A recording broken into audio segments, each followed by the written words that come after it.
चैतन्याक्ष प्रकट मधुना कद्वय चैतन्याक्ष राधा भाव दुखी सुगणित तौ नवीन कृष्ण रूपे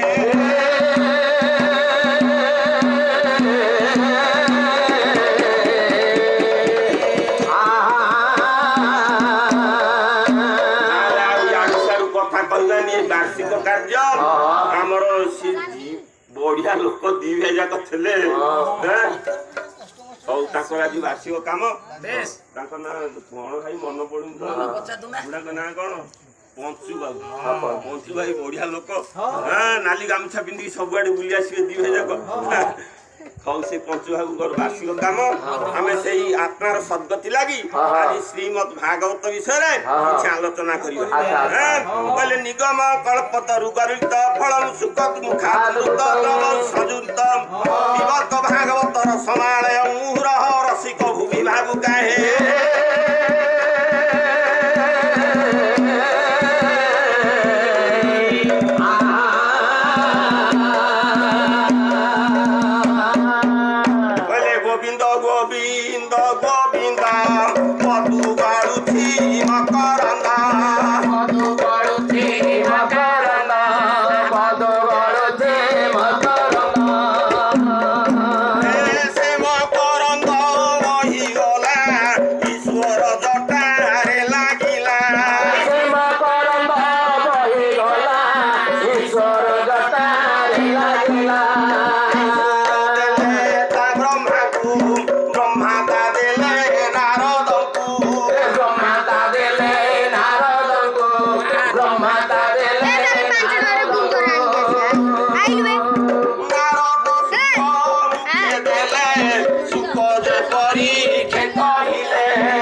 संसारे भागवत सार भागवत धर्म कथा शुणी राजा परीक्षित प्राण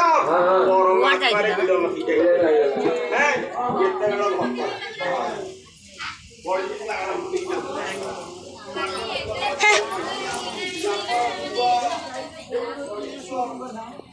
कौन